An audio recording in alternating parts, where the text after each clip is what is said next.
Hello, this is wmpyr here to do a review of not the whole movie, but just the fight scene between Donnie Yen, which is he plays the character of Ip Man, versus a boxer named Twister. I don't know which movie it was. It could have been Ip Man #3. Not sure. But this should be an interesting review just because, number one, I am not a Donnie Yen fan.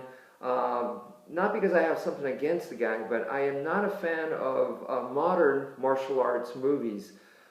Just because I'm old school, I prefer the old school stuff like Bruce Lee, Jackie Chan.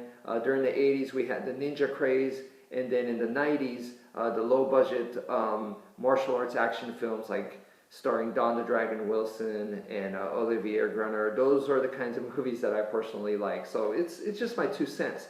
So anyway, coming from that perspective, what did I think of this fight scene? Essentially, it's a Wing Chun master versus a world champion boxer back in the day. So this was, I don't know if this was supposedly happened because Ip Man was a historical, actually a real life person. So did this really happen? I don't know. But anyway, as far as like cinema goes, this is a movie, so it's supposed to tell you a story. I felt that it was a success as far as giving me a story. I felt the drama from the fight scene. So from that point of view, I felt for the characters and I could feel the drama. Even though this is an action scene, I felt all the drama behind it. So to me, it was very, very successful from that point of view. Technically, what did I think? From the boxer's part, technically, I really didn't see anything technical from the boxer. From the Wing Chun perspective, from that point, I saw a lot of Wing Chun moves, but technically, I felt like this fight scene to me looks like how someone who practices Wing Chun but doesn't know how to use it in a real life situation, this is how they would imagine that it would be like. So that's what it looked like to me. So technically, I really didn't see anything of value in that sense. I know that sounds very negative. If you watch the movie and you like the way it looks, the fight scenes, and you're inspired by it, that's great. But to go further than that, I don't think technically it's a good idea, because to me it looked like a lot of just fantasy Hollywood mess is what it looked like. Now the surprising thing though is strategy-wise, I was actually very impressed, because normally for this kind of movie, the drama, okay, that was great, and then technically I feel like pretty much no value, and then you just get inspired from watching it. So then that's great. And then hopefully there's a good message. This movie actually had a good message at the end where he says, this is not about Eastern boxing versus Western boxing and which one's better. I just hope that we can come to respect each other. So it's a beautiful message. How could you not like that? So excellent there. But even though technically I didn't think it was good, strategically, it made sense to me. So that was surprising. So number one, how did it make sense?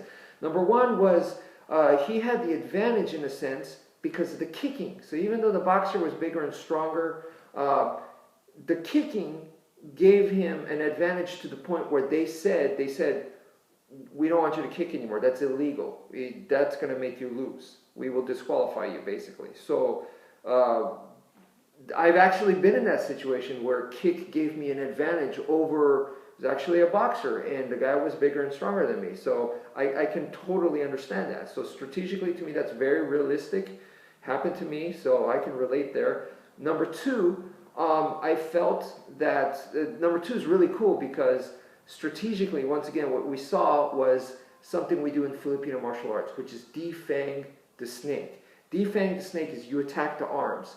So the version that I saw was all in Chinese, so I don't know what they said, but basically it was somewhere around, look at the guy, he's very proud of his arms, he has very strong arms, so those are his weapons, hurt them. It's something like that, right?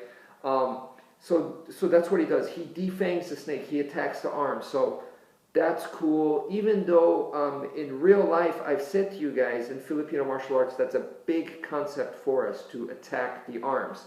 And I've said to you guys that if you go bare knuckle, expect that it's not going to do any damage to the guy. But hey, if it gets you to survive or it gets you to not get hit, then that's great. So even though it doesn't incapacitate their arms, as long as you're not getting hit and you're hitting their arms, that's a good thing. So, but anyway, he does that. So that was really cool just to see that. And then number three, the third and last thing that I was impressed with the strategy, and it made sense to me, was he uses basically what I would call dirty moves. Dirty moves from a boxing point of view. So things that are not familiar to the boxer, things that would be illegal in boxing, like a chop to the throat, eye gouging the guy, and then when he was down, he basically had him right down here to the center where the guy was not fully on the ground, but he was pretty much on the ground, and he just held the guy's face with one hand, and he just punched the guy over and over and over, and that finished the fight, essentially. So that makes sense to me. He used stuff that the boxer was not familiar with, and the boxer, if he was going to have the advantage, would have probably done the same thing to the Wing Chun guy. Take the guy to your strengths.